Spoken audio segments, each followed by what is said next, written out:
Study IQ IAS, अब तैयारी हुई अफोर्डेबल। ज्ञानवापी का पूरा मुद्दा, अयोध्या का टेंपल का पूरा जो कॉन्फ्लिक्ट था, इशू था, द्वारका राम सेतु, न जाने कितने इतिहास के पन्नों में अनसुलझे सवाल हमारा इंतजार कर रहे हैं, हमारे पहुंचने का, उस स्तर पर पहुंचने का इंतजार कर रहे हैं, डिस्कवरी का इंतजार कर रहे हैं।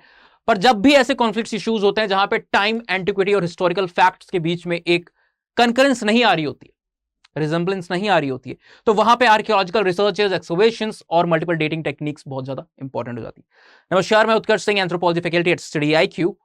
वापस से आप लोग की कई सारी डिमांड्स थी, कई सारी इंक्वायरीज आ रही थी, हमारे पास क्वेरीज आ रही थी लगातार हमारे सोशल मीडिया प्लेटफॉर्म पे और ईमेल्स पे भी कि sir, why aren't we resuming the Ember and Ember series? So the reasons were a little complex, multiple reasons actually. हमारे बैचेस कई सारे स्टार्ट हो चुके थे, पैरेलली चल रहे थे, flood of inquiries about new admissions, कई सारे बच्चे एनरोल्ड हो रहे हैं from across India, north east के बच्चे हैं, साउथ के हैं, वेस्ट के, हर जगह से बच्चे आ रहे हैं और उनके ओरिएंटेशन, पैरेलली बैच को रन करना, उनके लिए टेस्ट सीरीज को प्लान करना, इवैल्यूएशन, सारी चीजें, क्योंकि एक कॉम्प्रिहेंसिव बैच होने वाला है ना, जो कि यूजुअली नहीं होता था। और जितने पार्ट ऑफ पैकेज के तहत में आपको टेस्ट सीरीज मिलती है, हम एजुकेशन को अफोर्डेबल बनाने के जो हमारा एम है, जो ऑब्जेक्टिव है, उसके तहत इसको हमने इस हिसाब से डिजाइन किया कि आप तक ये पहुंचा सके। तो उसमें कई सारे काम थे, करने थे हमें, ठीक है, और वो करते हुए हम क्वालिटी पे बिल्कुल भी कॉम्प्रोमाइज नहीं कर सकते। सो इसलिए we were devoting a lot of time on the content front, evaluation front, feedbacks, कई सारी चीजों को रेगुलेट करके चल रहे थे स्टार्टिंग के टाइम फ्रेम में। That's why this series was on a hold for a particular time of period. Even our journal videos frequency was reduced for a while, but now we are back with all the enthusiasm. All the batches are running successfully. Even the second batch is still open. और आप उसमें admission ले सकते हो अगर चीजों को detail में पढ़ना है, because Ember and Ember is like the a very classical book, the el clasico for anthropology, but आपकी यूपीएससी के सिलेबस के हिसाब से इसका डिजाइनिंग नहीं हुई। It can help you, it can aid in your answers, but is not sufficient at all and sufficient at all to make you get enabled to write quality answers or even answer the complex, trickier UPSC questions. तो हमने इस पूरी series में अब तक 2 units को cover किया हुआ था। 2 यूनिट्स यानी कि सेकेंड यूनिट का आपका आधा पोर्शन खत्म हुआ था, 25% पार्ट जो था वो बचा था, that was pertaining to dating, specifically carbon dating, जो हमने कहा था कि थोड़ा सा नेचर अलग है और इसको समझने में लोगों को समय चाहिए। आपको अच्छे से एक सेपरेट वीडियो बनाएंगे और उसमें पूरी डेटिंग की टेक्निक, ह्यूमन पास्ट में क्या इंक्वायरीज होती हैं, वो समझाएंगे। So welcome to this interactive session. Before continuing and moving forward with the lecture, let me remind you, हमारे जो बैचेस हैं, जो हमने बताया, जिसकी तैयारी, जिसकी क्वालिटी एश्योरेंस के लिए हम काफी टाइम डिवोट कर रहे थे, जिसकी वजह से कई सारी चीजों को हमें हॉल्ट पे रखना पड़ा था, because our priority is your selection. आप कैसे ज्यादा से ज्यादा बच्चे हमारे बैचेस में जो आ रहे हैं, that is our ultimate aim. आपकी सक्सेस हमारी सक्सेस है, ठीक है। और इसे को इंश्योर करने के लिए हमने दूसरे बैच को भी स्टार्ट किया है ना। आपका जो पहले बैच के प्रति प्यार था, उसके बाद कई सारे एडमिशन क्लोज हो चुके थे, कई लोग को बहुत देर में पता चला था, क्वेरीज आ रही थी, सो हम बीच में उनको नहीं रख सकते थे, ठीक है। बीच में आते हुए वो जो गैप होता है वो काफी बढ़ जाता है, उतना बर्डन आप कवर करोगे 10-12 लेक्चर्स का of like more than 30-40 hours, that is not very possible, ठीक है। और आप अपने डाउट्स भी लाइव नहीं पूछ पाते हो अगर हम बहुत लेट में आपको इंक्लूड करते बैच में, तो इसलिए हमने सेकंड बैच को ऑन किया है और इसमें एडमिशन चल रहे हैं। But again informing you that these dates are also near closure. 31st of May से ये एडमिशंस आपके सेकंड बैच के बंद हो जाएंगे। So ensure to get enrolled, be a part of our second anthropology optional batch at a very nominal cost of 15,999, at which in the market most of the offline and other institutes are not even offering the test series. ये comprehensive batch है, यहाँ पे सब live classes नहीं, आपको पूरा का पूरा टेस्ट सीरीज भी इसके साथ देखने को मिल रहा है, जो इलैबोरेट टेस्ट सीरीज है। 1-2 टेस्ट सीरीज नहीं, 14 लॉन्ग टेस्ट होंगे, 4 FLT फुल लेंथ और आपके 8 सेक्शनल वहां पे, इनफैक्ट 10 सेक्शनल्स वहां पे आपको देखने को मिल रहे हैं, ठीक है। तो आप ज्वाइन कीजिए हमारे बैचेस को फॉर द 2024 टारगेट बैच जो हमारा स्पेसिफिकली है, और इस पर्टिकुलर प्राइस पे आपको मिलेगा नहीं until and unless you are using this particular code. Us live और यूएस लाइव बनता है हमारे आपके इंटरेक्शन से, है ना। पढ़ाता हूं मैं, पढ़ते हो आप, और हम दोनों को मिला के क्या बनता है, अस। सो कोड भी इसलिए हमारा क्या है, अस लाइव। इंश्योर कीजिए कि 31st ऑफ मई से पहले, बिफोर बैच आपका ओवर होए, इससे पहले आप ज्वाइन कर लें, ठीक है। और हमारा कोई भी मटेरियल होगा, एम्बर एंड एम्बर की पीडीएफ, क्विजेस जो हम कराते हैं उससे रिलेटेड, न्यू अपडेट्स जो भी रिपोर्ट आ रही होती है, सारी चीजें ये सब आपको मिल जाती है कहां पे? टेलीग्राम का हमारा जो पेज है आपके लिए बनाया हुआ है, आप तक कंटेंट को पहुंचाने के लिए free of cost, that is anthropology decoded. यहां पे इंटरेक्टिव क्विजेस भी देखने को मिलते हैं और भी कई सारी चीजें आपको मिलेगी विदाउट एनी एडिशनल कॉस्ट और एनरोलमेंट, ठीक है।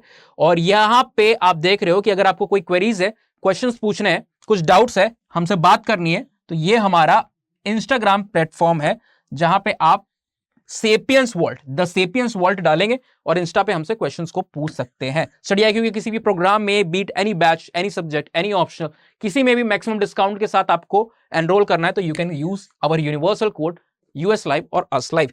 कमिंग टू द टॉपिक जो यहां पे बचा हुआ था, आर्कियोलॉजिकल एंटिक्विटीज या आर्कियोलॉजिकल रिसर्च कैसे होती है। हम सेकेंड यूनिट में पढ़ लेते हैं अलग अलग रिसर्चेस क्या होती हैं, कैसे होती हैं, रिसर्च का ऑब्जेक्टिव क्या होता है। वो सारे पार्ट को पढ़ने के बाद it is very significant to know how the archaeological researches are being done. तो ये टाइटल आपके एम्बर एंड एम्बर में पढ़ा है, that is studying the distant past. आप आज से बहुत पुराने समय में, in the past, when you want to know the truth, what things were there, what human was doing, where he was living, ये सब आपको जानना है तो इसके लिए आपको आर्कियोलॉजिकल रिसर्चेस करनी पड़ती है। उसी के लिए ये टॉपिक आपको वहां पे देखने को मिलता है और इस अप्रोच को कहते हैं कल्चरल हिस्ट्री अप्रोच, ठीक है। 1950s में अप्रोच जो थी ये बहुत ही ज्यादा पॉपुलर थी, है ना। ये टेक्स्ट, ये सारी चीजें जो इंफॉर्मेशन है हम एम्बर को ही यहाँ पे कोट कर रहे हैं, ठीक है, बिकॉज ये बुक सीरीज है और बुक सीरीज में अलग से इंफॉर्मेशन नहीं देनी होती। When you are covering a book series, जो इंफॉर्मेशन उसमें है आप उसी को आगे बढ़ाइए। So when you are listening to our lectures, it is not that you are listening to some abstract और इनफॉर्मल और some information from other textbook. It is going to be exclusively the example, the case studies, everything is going to be from Amber and Amber. So think it like an audio book, ठीक है। Audio book की तरह से उसको समझिए कि आप book को पढ़ने की तरह बुक को सुन रहे हो। तो कहता है एम्बर एंड एम्बर में कि ये कल्चरल हिस्ट्री अप्रोच होती है जब आप पास्ट को पढ़ना चाहते हो। When you are reading the past, it is a cultural history approach. Why cultural history? Because you are reading and studying particular cultures. What are these particular cultures? Paleolithic cultures, Mesolithic culture, various human past societies and groups, है ना। You're trying to understand them, their practices, their beliefs, their economic engagement, their political structure, with all sort of archaeological evidences that are present or that are available to you. So आप चाह रहे हो कि आप पूरा historical reconstruction करो, पुनर्जीवित कर दो पुराने समय को, है ना, अक्षरों में उसको पिरो दो आर्कियोलॉजी की सहायता से। इसीलिए इसको कहा जा रहा है कि कल्चरल हिस्ट्री है। कल्चर की हिस्ट्री लेके आपके सामने ये वापस से प्रस्तुत कर रहा है, that's why it is called cultural history या फिर कल्चरल हिस्टोरिकल अप्रोच। अब जब भी आप इस तरीके की एक्टिविटीज करते हो, कल्चरल हिस्ट्री को यहां पे यूज करना चाह रहे हो, है ना, तो एंथ्रोपोलॉजिस्ट होते हैं या फिर पेलियो एंथ्रोपोलॉजिस्ट होते हैं या आर्कियोलॉजिकल एंथ्रोपोलॉजिस्ट होते हैं, वो कुछ 4 तरीके के इंपॉर्टेंट एविडेंसेस हैं जिनसे कल्चर की हिस्ट्री का या ह्यूमन के पास्ट सोसाइटीज का, पुराने समय का जानने का प्रयास करते हैं, पुरानी सोसाइटीज को जानने का प्रयास करते हैं और उसकी नॉलेज को डिसेमिनेट करते हैं, ठीक है। सबसे पहली चीज होती है आर्टिफैक्ट्स। आर्टिफैक्ट्स क्या होता है, हमने पुराने लेक्चर्स में भी डिस्कस किया हुआ है। एनीथिंग, कोई भी चीज जो कि बनती है नेचर और ह्यूमन के इंटरेक्शन से, है ना। मैन का जब आप किसी भी नेचुरल चीज के ऊपर वर्किंग को दिखा पा रहे हो या फिर स्टैब्लिश कर पा रहे हो तो उसको आप कहोगे दैट इज आर्टिफैक्ट, है ना। जब इंसान किसी भी नेचर की चीज को जो कि प्राकृतिक रूप में आपके पास उपलब्ध है, उसको अपने एफर्ट्स के थ्रू रीडिजाइन करता है, मॉडिफाई करता है, शेप देता है, तो वो क्या बन जाता है, artifact. For example stone tools की आप बात करते हो, पाषाण युग यानी कि स्टोन एज पीरियड में, in the palaeolithic period, mesolithic period, the lithic tradition were frequent, है ना। तो human beings were using the stone pebbles, rocks present in the natural environment and shaping and turning them into specific tool. यानी कि प्रकृति में जो आपके अलग अलग अंश मौजूद हैं, पत्थर है, रोड़े हैं, ईंट है, कंकड़, कोई भी चीज जो आपकी वहां पे है, रॉक्स है, उसके ऊपर अलग अलग तरीकों से एक्ट करके, यानी कि एक पत्थर को दूसरे के ऊपर मारा, उसको शार्पन किया, शार्प किया, धारीदार बनाया, और उसको एक टूल यानी कि एक वेपन का रूप भी दे सकता है वो, और उससे अलग अलग पर्पसेस को अपने सर्व करेगा। हो सकता है उससे हंटिंग करे, किसी एनिमल को मार दे, हो सकता है वो पेड़ों के ऊपर जो छाल है, जो उसकी बार्क है, उसको रिमूव कर रहा हो, है ना। मल्टीपल पर्पस हो सकते हैं उसके, जो टूल्स को बनाएगा। तो उसको आप आर्टिफैक्ट करोगे, कोई भी ऐसी चीज, ये स्टोन टूल सिर्फ एक एग्जांपल है। किसी भी चीज के ऊपर, नेचुरल चीज के ऊपर जब इंसान अपनी वर्किंग करता है और आप स्टैब्लिश कर सकते हो कि वो इंसान का वर्क है, तो आप उसको आर्टिफैक्ट करते हो, और artifact are the basic ingredient for archaeological inquiries. ठीक है। इको फैक्ट्स आपको देखने को मिलते हैं प्रकृति में, जो अलग अलग इकोलॉजिकल चीजें देखने को मिल रही है जो नेचुरली एग्जिस्टेंट है, उनको आप इकोलॉजिकल फैक्ट कहते हो। These are running parallel to the artifacts. Fossils कहते हो, जो लिविंग ऑर्गेनिजम्स हैं वो आफ्टर डेथ क्या हो जाते हैं, फॉसिलाइज हो जाते हैं। ठीक है, उनकी बॉडी जो होती है कन्वर्ट हो जाती है किसमें, फॉसिल्स में कन्वर्ट हो जा रही, और उस फॉसिल्स को ढूंढ करके उसकी जब आप डेटिंग करते हो, पता करते हो कितने समय पुराना है, तो आपके पास एक इवोल्यूशनरी नॉलेज आती है कि ह्यूमन का प्रोग्रेस किस तरीके से हुआ है। फीचर्स, फीचर्स आपको लगेगा फीचर मतलब कैरेक्टरिस्टिक, एट्रीब्यूट्स, है ना, नहीं। फीचर्स का मतलब होता है आर्कियोलॉजिकल रिकॉर्ड में मिलने वाले वो एविडेंसेस जो यूजुअली इमूवेबल इन नेचर होते हैं। आपको जो आर्टिफैक्ट मिलते हैं या फिर जो एविडेंसेस मिलते हैं आर्कियोलॉजी की, जब आप रिसर्च करते हो या फिर जब एक्सकवेशंस करते हो, खुदाई करते हो, तो दो प्रकार के होते हैं, एक मूवेबल और एक इमूवेबल। फॉर एग्जाम्पल, आपको स्टोन टूल मिला, आप जेब में रख के उसको घर निकल गए, तो कैसा है, मूवेबल है ना, है ना। पर अगर कोई पेंटिंग बनी है दीवार के ऊपर, वो भी एक एविडेंस बता रही है आपको, एक एविडेंस दे रही है, क्या उसको उठा के ले आ सकते हो, नहीं। जो हर्द हैं, जो चूल्हे बने होते हैं, क्या आप उसको उठा के ले आ सकते हो, नहीं। कोशिश करोगे तो टूट जाएंगे, बिखर जाएंगे, फिर वो एविडेंसेस ही नहीं रहेंगे। तो ऐसी चीजें जिनको आप उठा के ले जा सकते हो, मूवेबल होती है, एक वो एविडेंस होते हैं, और दूसरी जो इमूवेबल चीजें होती हैं किसी जगह पे, जिसको आप उठा के ले नहीं आ पाते, वो क्या है, फीचर्स कहलाते हैं। तो इन्हीं चार चीजों के बेसिस पे पूरी रिसर्च रिलाय कर रही होती है, इन्हीं चार चीजों पे कर रही होती है। अब कैसे आप एविडेंसेस को फाइंड करते हो, हमने बता दिया क्या तरीका होगा, किस चीज से आप पता लगा रहे हो। एविडेंसेस क्या है, फीचर्स हो सकते हैं, आर्टिफैक्ट्स हो सकते हैं, फॉसिल्स हो सकते हैं, सब एविडेंस है। पर आप कैसे पता लगाओगे कि एविडेंस आपको कहां मिलने वाला है। तो इस जिस जगह पे ये एविडेंसेस मिलते हैं उनको हम क्या कहते हैं, साइट्स कहते हैं। And depending upon the nature, हमने डिस्कस किया है पहले भी, साइट्स बहुत तरीके की हो सकती हैं। माइनिंग साइट्स हो सकती है जहां पे माइनिंग का काम चल रहा हो। क्वेरी साइट्स हो सकती है जहां से आप रॉ मटेरियल लेके आ रहे हो किसी भी टूल को बनाने के लिए, ठीक है, या फिर किसी भी और चीज को करने के लिए। किलिंग साइट्स हो सकती है, जिसको बचरिंग साइट भी आप कहते हो, वहां पे इंसान हंटिंग करके एनिमल्स को किल कर रहा होता है। कैंपिंग साइट हो सकती है जहां पे इंसान अपना कैंप लगा रहे हो। ठीक है, तो साइट्स जहां पे, इन्हीं सारी जगहों पे जहां पे ह्यूमन एक्टिविटी कर रहा है, वहीं पे तो आपको रिकॉर्ड मिलेंगे। तो एंथ्रोपोलॉजिस्ट या फिर आर्कियोलॉजिस्ट या पेलेंथ्रोलॉजिस्ट जो होता है, उसका प्राइमरी गोल यही होता है कि इन साइट्स को आइडेंटिफाई करे, इनको ढूंढे, क्योंकि उसको एविडेंस यहीं पे मिलने वाले हैं। ठीक है, और ये क्यों होता है, क्योंकि जो बहुत अच्छी लोकेशन होगी, कोई भी बहुत अच्छी लोकेशन होती है, तो लोग उसको यूज करना चाहते हैं बार बार। आप किसी अच्छे होटल में जाते हो, रेस्टोरेंट में जाते हो, आपको अगर खाना पसंद आया, टेस्ट अच्छा लगा, तो you revisit that particular restaurant, you revisit that particular cafe, है ना। कोई जगह आपको अच्छी लगी, मसूरी में बहुत, एक बार गए घूमने आप किसी समय में, अभी जून चली, बहुत गर्मियां हो रही हैं, सब लोग भाग रहे, सबका फोन आ रहा है, चलोगे क्या, मुझे भी कॉल आता है। A lot of my friends from the schools, colleges, जो मेरे साथ पोस्ट ग्रेजुएशन किए बहुत सालों पहले, कितने पहले उनसे बातचीत हुई होगी, उनका कॉल आता है, and they ask me, are you coming to Mussoorie, are you coming to this place, that place. तो अगर आपको कोई जगह पसंद आती है, it's not that they haven't visited Mussoorie और Nainital, maybe places in Sikkim और अदर प्लेसेस, पर they have liked it, they have liked the vibe, they have liked the feeling, so they are revisiting that particular place again and again. So similarly, we humans have a tendency to settle and occupy the places, reoccupy the places which are very much attractive, useful, or if you say very resourceful in their nature. वहां पे आपको बहुत ऐसी चीजें मिलती हैं जो आपको आपकी लाइफ को आसान कर देती हैं। सो यही हम देख रहे हैं कि आपको ऐसी लोकेशंस पे इंसान बार बार सेटल करते हुए देखने को मिलेगा। तो अगर आप आइडेंटिफाई कर पाए कि वो अच्छी लोकेशन कौन सी थी, तब तो आपका काम बहुत ही आसान हो जाता है। ठीक है, और ये आपको इतनी अच्छे तरीके से हेल्प कर रहा होता है।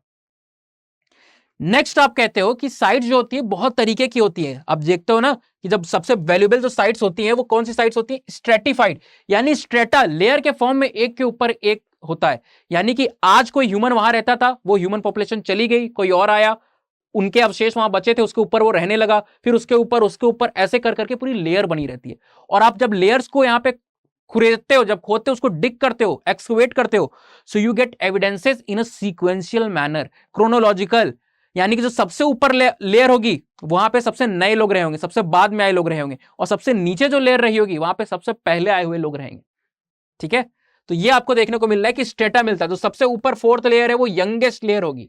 ये लॉ ऑफ सुपर इंपोजिशन होता है कि कोई ह्यूमन एक जगह पे सेटल कर रहा था, एक्टिविटीज किया, हो सकता है वहां पे फ्लड आ गया हो, फ्लड आया होगा, हो सकता है वहां पे कई सारे रिमेन्स पानी के साथ आ गए हो, सैंड आ गई हो, और हो सकता है वहां पे दूसरी चीजें आ गई हो, ग्रेवल मटेरियल आ गया हो, है ना।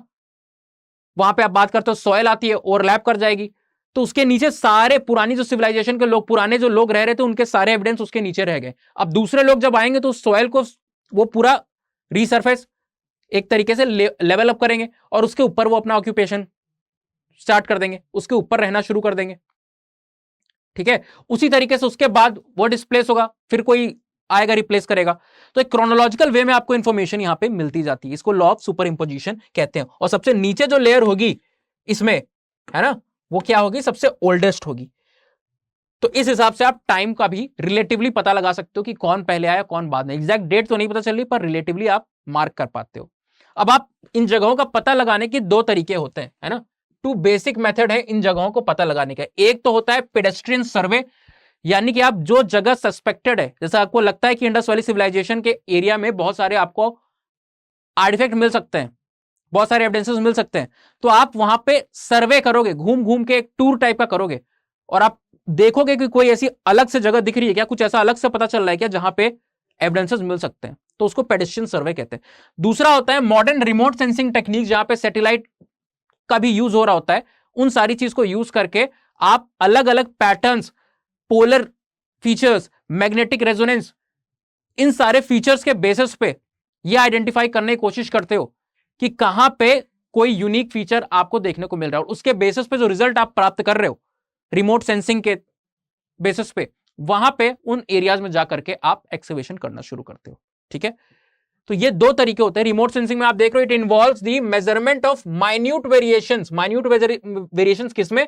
अर्थ के मैग्नेटिक या फिर ग्रेविटेशनल फील्ड में, और changes in an electric current और pulses of the energy directed into the ground. When these subtle changes, in subtle changes को क्या कहते हो? एनोमलीज कहते हैं। इनको जब आप पता लगा लेते हो, है ना, variations in the magnetic in the magnetic field और in the gravitational field, electric current और पल्सेस में जो चेंज हो रहा है, इसको एनोमलीज कहते हो। और एनोमलीज का जब पता लगा लेते हो तो उसी जगह को लोकेट करके वहीं पे जाते हो डिटेल्ड एक्सप्लोरेशन या फिर एक्सकवेशन करने। ठीक है, और वहां पे आपको हो सकता है डिपॉजिट्स मिल जाए अच्छे खासे। ठीक है, और सिर्फ एक तरीका होता है, आपने पता लगा लिया तो अब क्या करोगे आगे, है ना। पता लगाने के तो कई तरीके हैं, उसमें से दो मेजर तरीके ये हैं, पर पता लगाने के बाद सिर्फ एक चीज आप कर सकते हो, दैट इज व्हाट? एक्सकवेशन, खुदाई। उस जगह पे डिगिंग करो, एविडेंसेस को फाइंड करने की कोशिश करो, और बहुत सेफली करना होता है, क्योंकि in the course of excavation there is a likelihood कि जो एविडेंस है वो डैमेज हो जाए, तो उसको बचा के बहुत ही सरल और सहज तरीके से, सेफ हैंड से उसको आपको कंडक्ट करना होता है। ठीक है, और जो इसका गोल होता है एक्सकवेशन के, कौन से दो मेजर गोल होते हैं? बहुत गोल्स होते हैं, पर दो मेजर इसके गोल्स होते हैं, ऑब्जेक्टिव या लक्ष्य होता है। वो क्या होता है? पहला कि to find every scrap of evidence about past that is given at a site. ठीक है, किसी भी एक साइट पे जो भी एविडेंस मौजूद है उन सबको फाइंड करो। दूसरा क्या? To record the horizontal and vertical location of the evidence with precision, कि किस लेयर पे है, किस लेवल पे है, कौन ऊपर है कौन नीचे है, उसको आप रिकॉर्ड करो। उसी से आपको पता चलेगा रिलेटिवली यंगर कौन है, रिलेटिवली ओल्डर कौन है। तो ये दो मेजर पर्पसेस आपको देखने को मिलते हैं। इसके बाद आपने सारी चीज पता लगा ली, रिमोट सेंसिंग कर ली या फिर पेडेस्ट्रियन सर्वे किया, आर्टिफैक्ट्स, इकोफैक्ट्स, फीचर्स या फिर फॉसिल्स को लोकेट किया, एविडेंस आपके पास आ गए, स्टेटोग्राफी भी कर ली। अब इन सबको एक होल में, एक कॉन्टेक्स्ट में लाना बहुत जरूरी होता है। उसी को कहते हैं putting everything in a context. जैसे कोई वर्ड है, यहां पे हम ले लेते हैं, आपको कुछ अक्षर दे दिए जाए,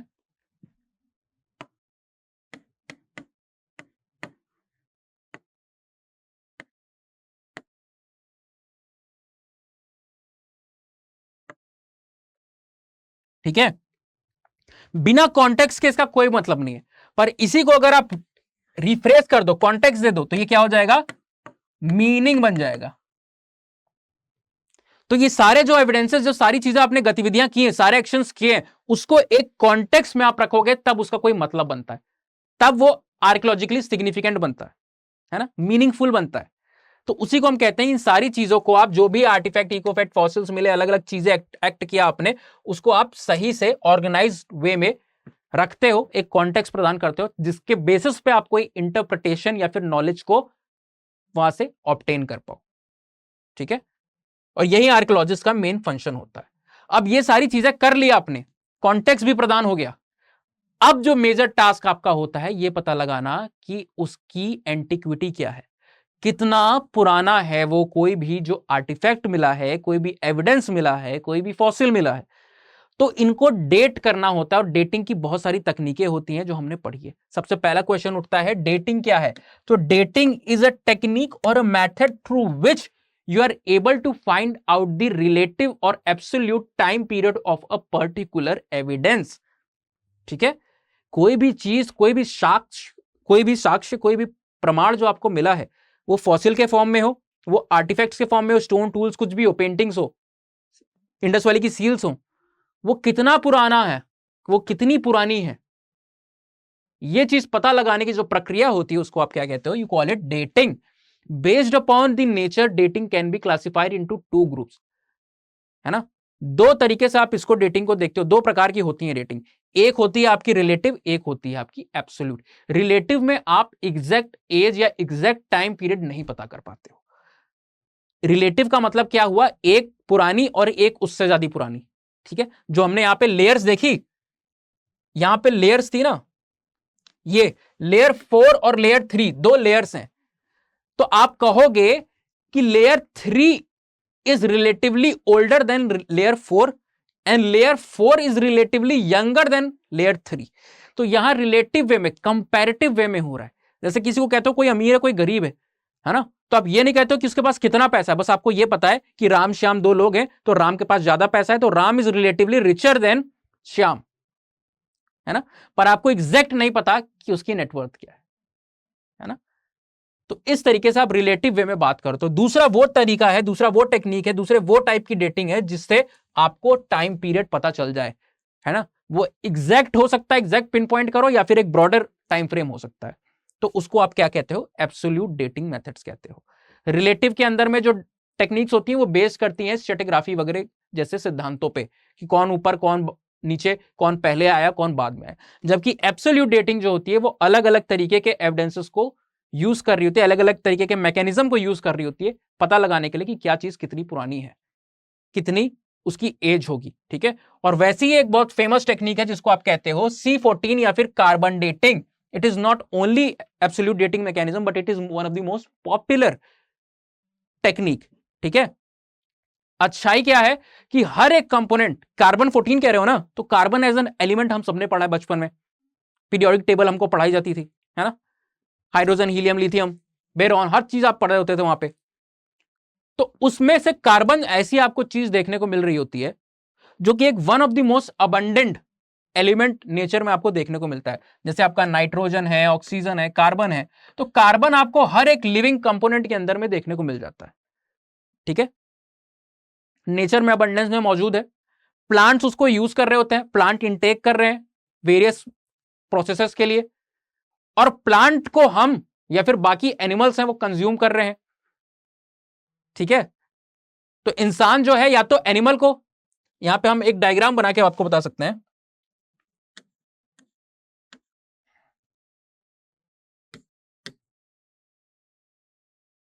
ये नेचर है, नेचर में कार्बन था, ट्रीज ने इसको लिया, वेरियस प्रोसेसेस को कंडक्ट करने के लिए अपना फूड बनाता है ना। आप सबने पढ़े हैं various processes, metabolic processes, photosynthesis, अलग अलग एक्टिविटीज के बारे में सुना है जो प्लांट में अंडरटेक होती है। तो प्लांट ने इसको इनटेक किया नेचर से, है ना, प्लांट के अंदर में मौजूद है। अब इसको किसी एनिमल ने खाया, मान लीजिए गोट ने खाया, गोट को लायन ने खाया, ठीक है, या फिर किसी और एनिमल ने खाया, तो लायन तक भी पहुंच गया ये, गोट को हो सकता है डायरेक्टली ह्यूमन खा ले, तो ह्यूमन तक भी पहुंच गया ये, या हो सकता है ह्यूमन डायरेक्टली किसी, है ना, किसी पेड़ पौधे किसी सब्जियों को खा रहा है, वेज डाइट पे डिपेंड कर रहा है, तो डायरेक्टली ये ह्यूमन तक भी पहुंच सकता है। तो हर एक लिविंग बीइंग के अंदर में कार्बन का कंटेंट आपको देखने को मिल रहा होता है। और यही लिविंग बीइंग जब आफ्टर डेथ जब फॉसिलाइज हो जाते हैं तो इनके अंदर में जो कार्बन होता है उसके वजह से आप पता लगा पाते हो टाइम पीरियड को। अब वो कैसे होता है? कार्बन जो होता है नेचर में आपको दो फॉर्म में देखने को मिलता है, C12 और C14, ठीक है, इस तरीके से आप देखो इसको, C12 और C14। ये दूसरा वाला क्या है? ये कार्बन का आइसोटोप है। आइसोटोप क्या होता है? बचपन में आपने पढ़ा होगा, एक variation, different form of a same element is called as an isotope. अब ये बनता कैसे है, इसको बनने की प्रोसेस को हम यहां पे अब देखेंगे। पहले तो आप ये बेसिक्स को समझ लो, बचपन में पढ़िए, फिर भी आप याद कर लो एक बार कि कोई भी एलिमेंट का एटॉमिक नंबर जो होता है, जो कि Z से रिप्रेजेंट होता है, that is equal to number of proton in the nucleus, whereas the atomic mass of a component जो होता है that is represented by number of या sum of proton plus neutrons, है ना, P+N जो होता है वो एटॉमिक मास होता है। अब आप किसी कंपोनेंट में कैसे दिखाओगे? फॉर एग्जांपल ये कार्बन अगर है तो इसका जो एटॉमिक मास होगा ये कितना, अगर आप लिखते हो 12 हुआ, और एटॉमिक नंबर जो हुआ वो 6 हुआ, है ना। तो ये इस तरीके से आप करते हो, और ये कार्बन का एक सिंबल है, कॉमन इसका डिपिक्शन इस तरीके से किया जाता है। ये देख लो अलग अलग एलिमेंट्स हैं, है ना, ये न्यूट्रॉन आपको देखने को मिल रहा है इस कलर में, जितने भी है इस कलर में जो भी है वो यहाँ पे प्रोटॉन है, वो मिलके क्या बना रहे हैं, यहाँ पे आप देख रहे हो न्यूट्रॉन है और प्रोटॉन है, वो मिल करके दोनों चीजें ये पूरा एटॉमिक मास बना रहा होता है, ठीक है। तो नेगेटिवली चार्ज, पॉजिटिवली चार्ज, किस तरीके के आपके नेचर देखने को मिल रहा है उसके बेसिस पे आप इसको कैटेगराइज करते हो। तो प्रोटॉन में आप देख रहे हो, कार्बन के एटम को उठा के देखते हो तो प्रोटॉन का नंबर 6 है, न्यूट्रॉन का नंबर 6 है, तो हमने कहा number of proton is equal to the atomic number. तो ये एटॉमिक नंबर 6, यानी कि प्रोटॉन 6, तो आपका एटॉमिक नंबर भी 6। अब हमने कहा atomic mass is equal to proton plus neutron, यानी कि 6 + 6, प्रोटॉन प्लस न्यूट्रॉन, इन दोनों को जोड़ दो तो 12 हुआ, तो आपने यहां पे लिख दिया atomic mass is equal to 12। बहुत बेसिक चीज है, पर I am making this video for everybody. कोई बच्चा भी देखे, कोई लेमैन भी देखे, या फिर कोई ऐसा इंसान जो चीजों को भूल गया हो, बेसिक्स को भूल गया हो, उसके लिए भी आसान हो। तो कार्बन का एटॉमिक मास 12 हुआ, कार्बन का एटॉमिक नंबर जो हुआ वो 6 हुआ, है ना। इसके बाद आप देखते हो कि ये हमने बात की कि C14, मेन चीज आपको यहां पे कार्बन का जो दूसरा एक आइसोटोप है जिसका एटॉमिक मास जो है वो 12 ना हो करके 14 है। और ये बना कैसे, कार्बन का ये आइसोटोप आया कैसे, इसके लिए आपको समझना होगा सबसे जो अबंडेंट नेचुरल एलिमेंट आपको देखने को मिल जाता है वो क्या है, नाइट्रोजन। 78% आपको नेचर में देखने को मिलता है, इसके बाद ऑक्सीजन जो आपका 21%। तो नेचर में पड़ा हुआ है, पूरा बिखरा हुआ है ना, अबंडेंस में नाइट्रोजन का जो एलिमेंट आप देख रहे हो, ठीक है। और जो कॉस्मिक रेज होती हैं या फिर कॉस्मिक पार्टिकल्स जो होते हैं वो यहां पे आ रहे हैं और इससे कोलाइड कर रहे हैं नाइट्रोजन के एलिमेंट से, और उसके एक प्रोटॉन को उन्होंने निकाल दिया। अब उसके एक प्रोटॉन को उन्होंने निकाल दिया तो यहां पे आप देख रहे हो 7 में से एक प्रोटॉन चला गया, बचा 6, तो वो बन गया C6। मास उसका उतना ही रहा क्योंकि सेम वहां पे एलिमेंट उसको रिप्लेस कर रहा है ना, तो वो तो C14 ही है, पर एटॉमिक नंबर, एक प्रोटॉन उसका चला गया, तो प्रोटॉन गया तो number of proton is equal to क्या होता है, एटॉमिक नंबर। तो एटॉमिक नंबर 6 हो गया। अब हमको पता है कि C6, ये N6 यहां पे बन जाएगा, एक इसमें से माइनस हो गया तो ये क्या बनेगा, ये N6 बनेगा, N6 14, ठीक है। अब हमको पता है कि जो जिसमें से एक चला गया अगर प्रोटॉन N6 हो गया तो N6 एटॉमिक नंबर 6 तो कार्बन का होता है, तो आप कहोगे कि now it is C6, carbon 6, और एटॉमिक मास वही रह रहा है, यानी कि एटॉमिक मास 14 है। तो अब ये कार्बन का एक आइसोटोप बन गया। इस तरीके से आपको देखने को मिलता है कि कार्बन का जो C14 वाला आइसोटोप है इस प्रक्रिया से गुजर के वहां पे आ रहा होता है ना। और अब इसको क्या करेंगे, प्लांट जो है वो फोटोसिंथेसिस के लिए CO2 के फॉर्म में वो C6 को भी ले रहे हैं और C14 को भी ले रहे हैं। ठीक है, वहां पे मतलब सॉरी, जो आपका C6 है उसको भी ले रहे हैं, C6 दोनों में, एक में जो मास है वो 12 है और दूसरा आपको क्या देखने को मिल रहा है, मास जो है वहां पे 14 है। तो वो दोनों ही को ले रहा है, ऐसा नहीं कि सिर्फ C14 को लेंगे plants for the purpose of photosynthesis. वो यहां पे लिया उन्होंने C14 को और लिया C12 को भी। ठीक है, एनिमल्स ने उनको कंज्यूम करना शुरू किया, प्लांट्स को ह्यूमंस ने कंज्यूम करना शुरू किया, तो हम लोगों के अंदर भी दोनों चीजें आएंगी। अब C12 भी हमारे अंदर आ रहा है और C14 भी आ रहा है, एनिमल्स के अंदर भी जा रहा है। तो जो लोग डायरेक्टली प्लांट को खा रहे हैं उनके पास भी दोनों आएंगे, दोनों फॉर्म्स आएंगे, दोनों आइसोटोप्स आएंगे। और जो सीधे ना खा करके प्लांट को एनिमल्स के थ्रू कंज्यूम कर रहे हैं, एनिमल्स को खा रहे हैं, एनिमल के थ्रू उनके बॉडी में जा रहा है कार्बन, और कार्बन का दूसरा आइसोटोप, उनकी बॉडी में भी आपको दोनों देखने को मिलेगा, है ना। तो इस तरीके से आपकी बॉडी, हमारी बॉडी, सबकी बॉडी में चला जाता है। इवन ये आपका देखते हो कि कार्बोनेट में, बाइकार्बोनेट फॉर्म में, है ना, ये आपका CO2 पानी के अंदर भी डिसॉल्व हो रहा है। तो हर जगह से आता जा रहा है, और जब तक आप जिंदा हो, आप ऑक्सीजन इंटेक कर रहे हो, कार्बन को रिलीज कर रहे हो, तो ये एक्सचेंज चलता रह रहा है जब तक आप जिंदा हो। पर जिस दिन आप मर गए या जिस दिन ऑर्गेनिज्म, एनिमल मर गया, उस दिन ये एक्सचेंज जो है वो बंद हो जाता है। ठीक है, तो जो ये बात किया हमने, जो C14 जो आइसोटोप होता है, ये बहुत ही अनस्टेबल होता है क्योंकि ये रेडियो एक्टिव इन नेचर है। C14 जो होता है वो रेडियो एक्टिव इन नेचर है ना, जबकि C12 जो है वो स्टेबल है। तो C12 तो आपकी बॉडी में उतना ही रहेगा, पर C14 क्योंकि वो अनस्टेबल है, रेडियो एक्टिव है, वो धीमे धीमे डिजनरेट करने लगा, डिसइंटीग्रेट करने लगेगा, है ना, डिसअपियर करने लगेगा आपकी बॉडी से धीमे धीमे, ग्रेजुअली। और उसकी एक साइकिल होती है, एक टाइम पीरियड होता है जितने में वो, जिस रेट के साथ वो डिसइंटीग्रेट कर रहा है या फिर आपकी बॉडी से चला जा रहा है। और अलग अलग एक्टिविटी, अलग अलग माध्यम के थ्रू लोगों ने उसको कैलकुलेट किया और उसकी हाफ लाइफ निकाली, जो कि 5730 ईयर्स आई, रफली हाफ लाइफ। यानी कि अगर आपकी बॉडी में 100% C14 था तो 5730 सालों के अंदर में वो 50% रह जाएगा, उसके 5730 सालों में वो 25% एंड सो ऑन, 12.5 और इस तरीके से वो घटता चला जाएगा। ठीक है, तो आप किसके कंपैरिजन में, C12 के कंपैरिजन में, जो कार्बन का देख रहे हो कि आपका स्टेबल फॉर्म है, उसके कंपैरिजन में उसका अमाउंट तो कांस्टेंट रहा, अब उसके कंपैरिजन में पहले दोनों सेम रहे होंगे, ये भी 100 और ये भी 100, ठीक है, पर अब आप इन दोनों का रेशियो निकालोगे। अगर इसके कंपैरिजन में ये सिर्फ 50% रह गया है और ये इससे आधा हो गया है, मतलब C12 के कंपैरिजन में C14 आधा आपको देखने को मिल रहा है ना। मान लीजिए यहां पे कोई चीज 4 डब्बे थे और यहां पे 2 ही डब्बे बचे, तो मतलब इसका आधा हो चुका है, तो आप कहोगे इसकी एक हाफ लाइफ गुजर गई है, यानी कि इसको 5730 साल हो चुके हैं, that is the half life. इतने समय में वो C14 डिसइंटीग्रेट हो रहा है। तो आपने पता लगा लिया कि एक साइकिल गुजरी है, तो मतलब 5730 वर्ष हो चुके हैं उस ऑर्गेनिज्म के मरे हुए, यानी कि वो जीवित कब था, 5730 वर्ष पहले। इस हिसाब से आप एनिमल की या फिर किसी भी, कोई भी फॉसिल आपको मिलता है, इंसान की एक एस्टिमेटेड एज पता कर सकते हो, है ना।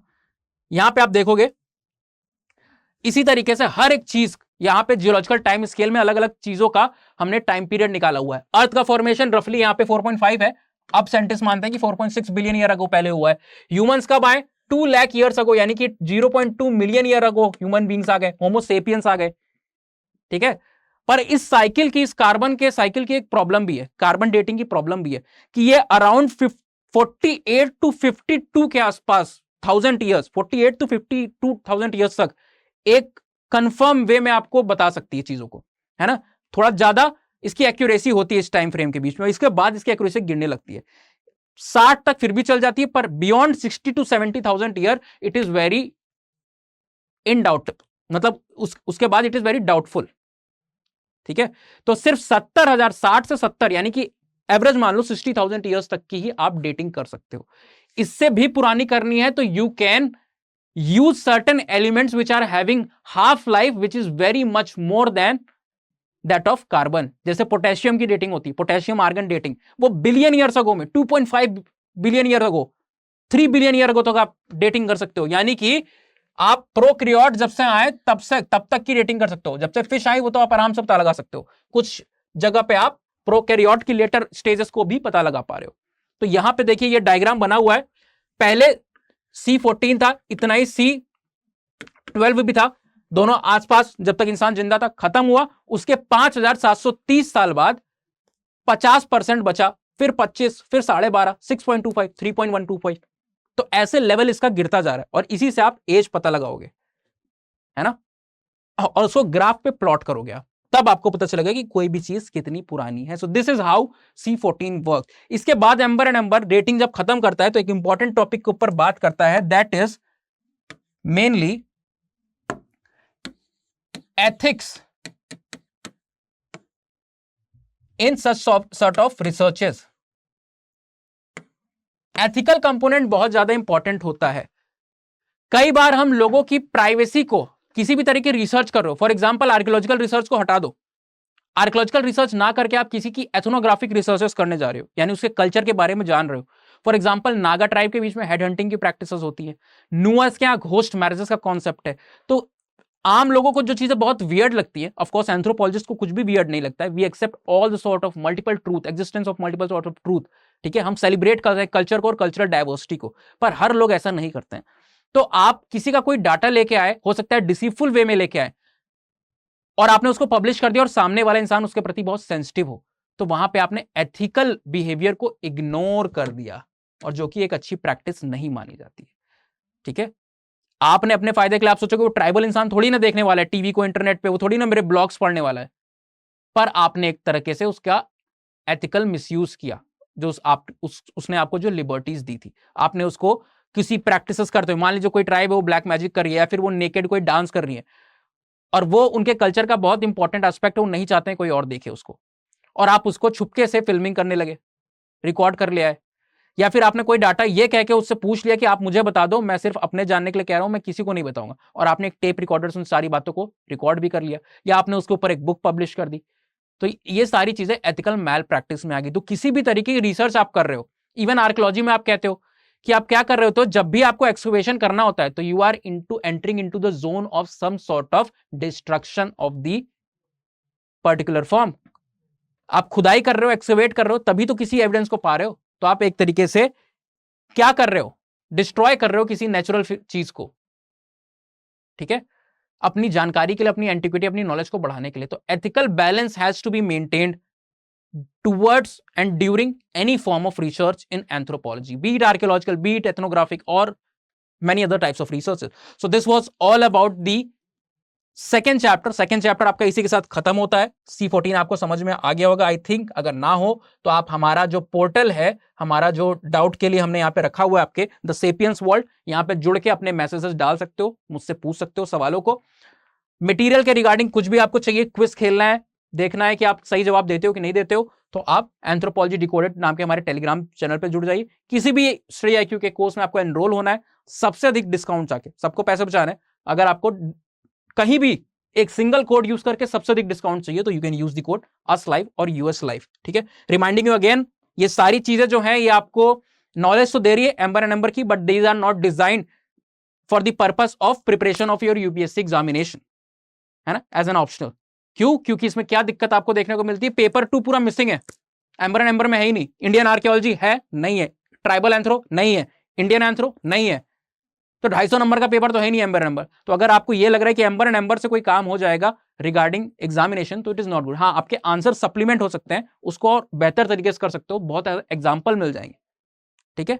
सो to get, if you are interested in having anthropology which has been the top optional since past like 7 to 8 years, 4 साल में 2 ऑल इंडिया रैंक 1 दी हुई है, और 1 साल में 2017 में 4 टॉपर्स दिए हुए 1 to 10, तो ये सक्सेस जर्नी जो है इसमें पार्टिसिपेट करना है एंथ्रोपोलॉजी के। So you do not have to do anything, get hurried, थोड़ी सी आलसपन को छोड़िए, लेथार्जी को छोड़िए, कंप्यूटर खोलिए, मोबाइल खोलिए, लैपटॉप खोलिए, कुछ भी माध्यम से make sure that you join our batches too, that is closing, starting तो 22 of May से अभी ओरिएंटेशन सेशन चलेंगे, बाकी सारी डिटेल्स देंगे, और 31 of May 2023 को ये बैचेस ओपन जो थे वो क्लोज हो जाएंगे।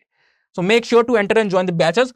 और एम्बर एंड एम्बर की हमारी सीरीज जो है उसको हम कंटिन्यू करने वाले हैं अब regularly, will try to make at least 2 videos जो आपके वीकली आपको मिल जाए, ठीक है, हर 7 to 8 डेज पे आपको 2 वीडियोस जरूर एम्बर एंड एम्बर के मिल जाएंगे, और हम ट्राई करेंगे स्पीड अप करके जितनी जल्दी ये पूरा सिलेबस खत्म हो जाए एम्बर एंड एम्बर की बुक कवरेज का, बुक सीरीज का। तो thank you for joining us, hope you liked it, see you in the next video of Ember and Ember, signing off. Study IQ IAS, अब तैयारी हुई affordable.